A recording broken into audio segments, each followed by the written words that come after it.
Hi, this is John Allen with you again from the Hermitage in Johannesburg with this, my reflection on the Gospel for the 5th Sunday of Easter.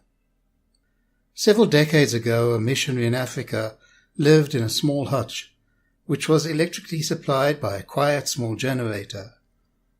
This little petrol-powered wonder supplied electricity for both his home and the primitive church beside it. Late one afternoon, 2 men from another, much more remote village visited the missionary in his hut, and were amazed when night fell and he simply switched the room lights on. They were wide-eyed at the electric bulb hanging from the ceiling of his living space.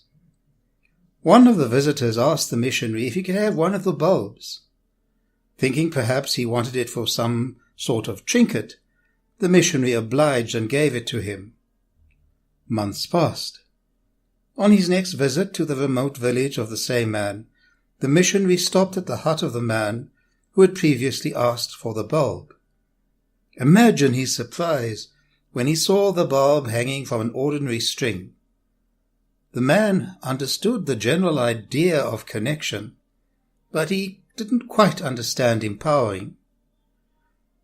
Jesus has given us a clear mandate on how we are empowered and how that power will manifest itself. Firstly, we are to remain in Jesus the Christ, in the assembly of the community, the church founded by Christ. That is always where we will find and remain in Jesus, in the community of believers. Yes, we may have been hurt by such communities, by their leaders as well as their members. Yet Jesus tells us this is where he abides, and this is where he is to be found, in the community of believers. As Jesus the Christ appeared to Paul, Jesus told him that the attack upon the community of believers was in effect an attack on Jesus himself. Jesus was in the community. It is through reconciliation, forgiveness, and penance that we return again and again to the place where Jesus is to be found within the community of believers. We may be angry at religion so that we accuse the church of all that is wrong in society. Yet this is where Jesus is to be found, within the church in the community of believers. Sinful yet holy at the same time, we return again and again on our journey to find Jesus within the community. There is no other place, and there is no other way. This is a foundation stone that we are called to accept, or we must reject Jesus as a liar and a fake. It is also within the community of believers that Jesus comes into us through his body and blood. This is the body, blood, soul, and divinity of God given to us, to be in us as we remain in him in the community.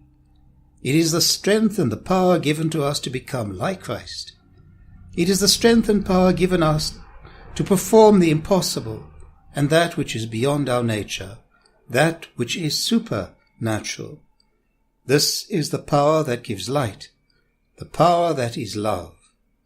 This is the power to overcome selfishness, personal ambition, and the destructive forces of our competitive nature.